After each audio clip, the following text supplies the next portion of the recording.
नमस्कार. आजच्या भागामध्ये आपण बघूया. इथे ऐश्वर्या आता लग्न मंडपात बसलेली असते पुढचे विधी करण्यासाठी. तेव्हा तिला आठवतं, जेव्हा ठरल्याप्रमाणे सारंगला गायब करायचं होतं आणि त्याच्या जागी सौमित्रला आणायचा होता, मग तो तिथून गायब कसा काय नाही झाला, या प्रश्नाचं उत्तर तिला काही मिळत नसतं.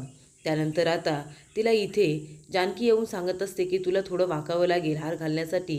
ती गोष्टसुद्धा तिला अजिबात आवडत नाही. त्यानंतर इथे अवंतिका आता मेसेज करून सांगत असते जानकीला की सौमित्र सापडलेला आहे आणि सगळं काही आता व्यवस्थित आहे, काळजी करण्यासारखं काहीच नाही आहे. हा मेसेज आता जेव्हा अवंतिका जानकीला पाठवते तेव्हा मेसेज वाचल्यानंतर जानकीच्या जीवात जीव येतो आणि ती म्हणते, ऋषीला जरा इकडे येता का? ऋषी आल्यानंतर जानकी म्हणत असते की अवंतिकाचा मेसेज आलाय, सौमित्र भाऊजी तिच्या बरोबर आहेत, तिला सापडलेत आणि सगळं काही व्यवस्थित आहे. तेव्हा इथे आत्ता सयाजीरावला खूप जास्त राग आलेला असतो. तो बाळासाहेबाला म्हणत असतो की तो सौमित्र इथून पळून गेलाच कसा, कुणी केले हे सगळं कारस्थान. तेव्हा इथे बाळासाहेब म्हणत असतो की मगाशी तो माणूस वॉशरूमला बाजूला गेला होता आणि तेवढ्यातच सौमित्र गायब झालाय. आम्ही आतमध्ये गेलो तर तिथे रश्या पडल्या होत्या, म्हणजे नक्कीच त्याला पळून जायला कोणीतरी मदत केलेली आहे. तेव्हा सयाजीराव म्हणतो की मदत तर त्याला केलेली आहे, पण ती कुणी ते लवकरात लवकर शोधून काढा.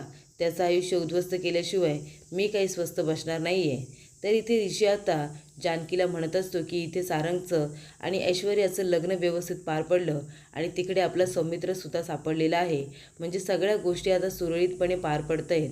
आता तरी तुझ्या मनातून जे काही ओझं होतं ते बाजूला झालं आहे ना, आता तरी तू हे लग्न एन्जॉय करशील ना? तेव्हा इथे जानकी त्याच्याकडे बघायला लागते आणि म्हणते की लग्न एन्जॉय करू. तेव्हा ऋषिकेश म्हणतो, का अजूनही तुझ्या मनामध्ये काही आडी आहे का? तेव्हा इथे कावेरी आता सयाजीरावला म्हणत असते, तुम्ही इथे काय करताय? आपल्या मुलीचं लग्न आहे, लग्नाचे विधी पुढचे चालू झाले असतील, तेव्हा इथे लग्न व्यवस्थित पार पडलं ना, असं ती विचारत असते. तेव्हा सयाजीराव म्हणत असतो, ते सगळं जाऊ द्या, तुम्ही कुठे होतात ते सांगाल का आम्हाला? तेव्हा कावेरी आता गप्पच बसते. तेवढ्यातच एक त्यांचा माणूस येतो आणि म्हणत असतो की साहेब लवकर चला, लग्नाचे पुढचे विधी आता सुरू होणार आहेत, तुम्हाला तिथे बोलावले. तेव्हा सयाजीराव त्याला पुढे जायला सांगतो. तर इकडे जानकी म्हणत असते, ऋषिकेश तुम्ही बघितलंत ना, ऐश्वर्याचा चेहरा किती उतरला होता, म्हणजे जेव्हा लाईट आल्यानंतर तिने समोर सारंग भाऊजींना बघितलं तेव्हा तिचा चेहरा पूर्णपणे उतरला. ती सारंग भाऊजींना हार घालायला सुद्धा तयार नव्हती, बरोबर ना? तेव्हा ऋषिकेश म्हणतो, अगं लग्नामध्ये मुली थोड्या घाबरतात, तुला तर चांगलंच माहिती आहे. तेव्हा इथे जानकी म्हणते, मला चांगलंच माहिती आहे म्हणून तर मी बोलते ना, तिच्यामध्ये नवीन नात्याची, नवीन माणसांना भेटण्याची अटॅचमेंटच नव्हती.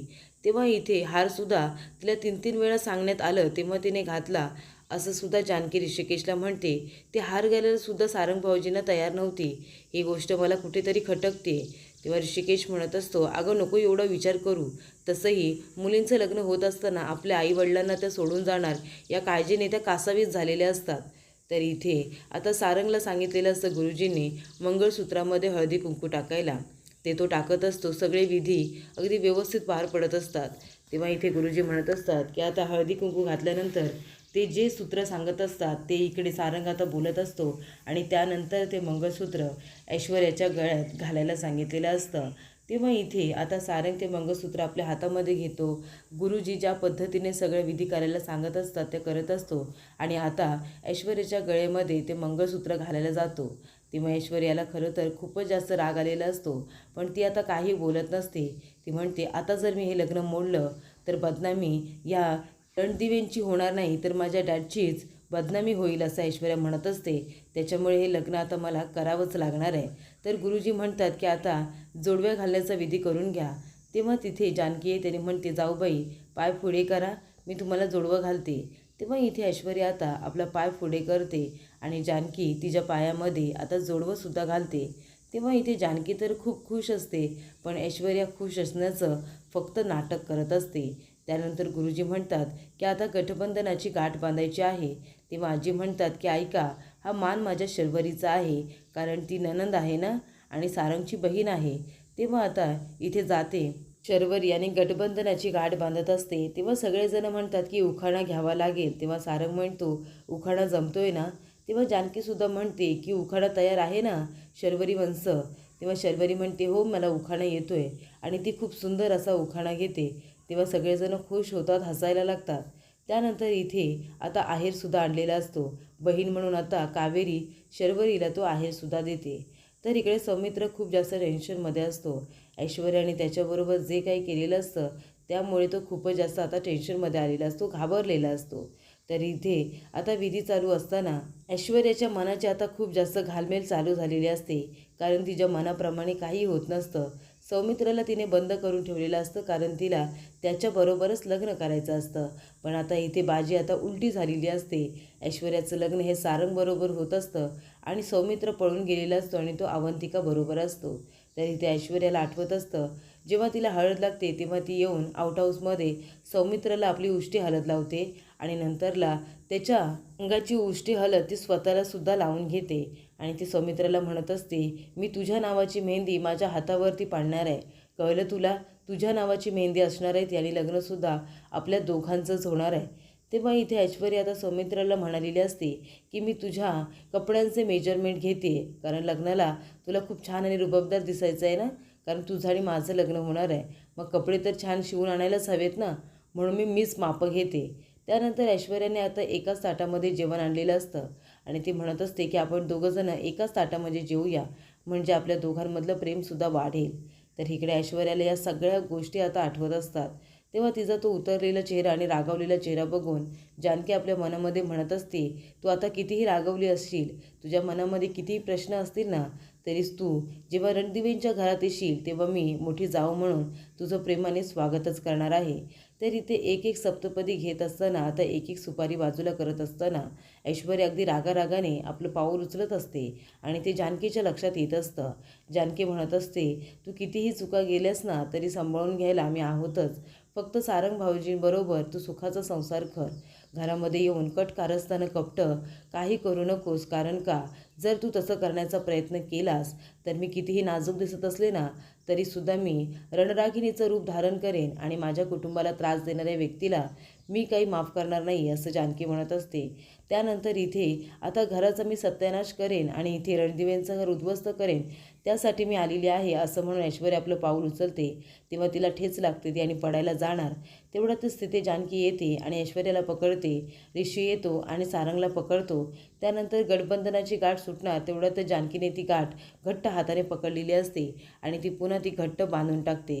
तेव्हा गुरुजी म्हणत असतात की आता लग्नाचे सर्व विधी पार पडलेले आहेत, आता मोठ्यांचा आशीर्वाद घ्या बरं. तेव्हा इकडे आता सर्व मोठ्यांचा आशीर्वाद घेतल्यानंतर ऐश्वर्या आपल्या रूममध्ये येते आणि ती रडायला लागते. ते म्हणत असते, डॅड हे सगळं कसं काय झालं? मी सांगितलं होतं ना, मी आता लग्नाचे विधी करण्यासाठी मंडपात जाणार आहे, तुम्हाला सौमित्रवरती लक्ष ठेवायचं आहे, कारण लग्न तर मला त्याच्याबरोबरच करायचं होतं. आता त्या डिफेक्टिव्ह माणसाबरोबर मी माझं आयुष्य कसं काय घालवू? तेव्हा इथे सयाजीराव म्हणत असतो, पण नक्कीच त्या सौमित्राला पळून जाण्यामध्ये कोणीतरी मदत केली, त्याला शोधून काढायला हवं. तेव्हा ऐश्वर्या म्हणते की त्या माणसाला तर शोधून काढाच, मला त्या माणसाचं आयुष्य उद्ध्वस्त करून टाकायचं आहे, ज्याने माझ्या सौमित्राला पळून जायला मदत केली. तर इकडे कावेरी म्हणत असते, हे बघा, माझ्या ऐश्वर्याचं काही चुकलं माकलं तर माफ करा अण्णासाहेब, ने काही चुका केल्या तर त्या चुका मुलगी म्हणून पोटात घ्या. तेव्हा इथे आई म्हणत असतात, तुम्हाला असं का वाटतं ऐश्वर्या चुकीचंच वागेल? अहो, ती रणदिवेंच्या घरात आली ना की ती आमची मुलगी आणि आमची सून दोन्ही बनून राहील, तुम्ही काळजी करू नका, सुखात राहील ती आमच्या घरी. तर इकडे सयाजीराव आता ऐश्वर्याला घेऊन खाली येतो. ऐश्वर्याच्या चेहऱ्यावरती थोडंसुद्धा स्माईल नसतं. खाली आल्यानंतर आता ऐश्वर्या शांतपणे येऊन उभी राहिलेली असते. तेव्हा सयाजीराव म्हणत असतो की नाना, माझी एकुलती एक लाडकी मुलगी आहे, तिच्या डोळ्यात कधीही पाणी येतं कामा नये.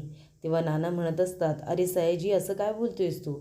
तुझी ती मुलगी जरी असली ना तरीसुद्धा आमची सून म्हणून ती घरात येणार आहे, पण ती मुलगी म्हणूनच आमच्या घरामध्ये राहणार आहे. जशी माझी शर्वरी, जशी माझी जानकी, तशीच ऐश्वर्यासुद्धा आमच्या घरामध्ये मुलगी म्हणूनच राहील. सगळे तिच्याबरोबर अगदी व्यवस्थित राहतील, तू काळजी करू नको, तिच्या डोळ्यात कधीही पाणी येणार नाही, याची खात्री मी तुला देतो, असं आता नाना सयाजीरावला म्हणत असतात. तर पुढील भागामध्ये आपण बघूया. इथे आता गृहप्रवेश ऐश्वर्या करते तेव्हा ती आपले पावलं व्यवस्थित उठू देत नाही, उमटू देत नाही, ते कसे मसे आता पुसत असते. तेव्हा इथे जानकी म्हणते, काय करतेस तू? तेव्हा इथे ऐश्वर्या म्हणते, हा मग काय करू, या बरबटलेल्या पायाने मी घरामध्ये येऊ का? तेव्हा जानकी म्हणते, अगं, मी तुला असं माझं घर बरबटू कसं देईन? तुला असे बरबटलेले पाय घरात घेऊन यायची काहीच गरज नाही आहे. आता तुझं पाऊल एकही चुकीचं पडायला नको आहे ना, म्हणून मी तुला आधार देणार आहे आणि सरळ मार्गाने घेऊन जाणार आहे. चल माझा हात पकड बरं, आणि आता पाऊल अजिबात हलवू नकोस. तेव्हा इथे ऋषिकेशला आता जानकीचं बोलणं ऐकून छानच वाटतं, कारण ती तिला छान असं उत्तर देते.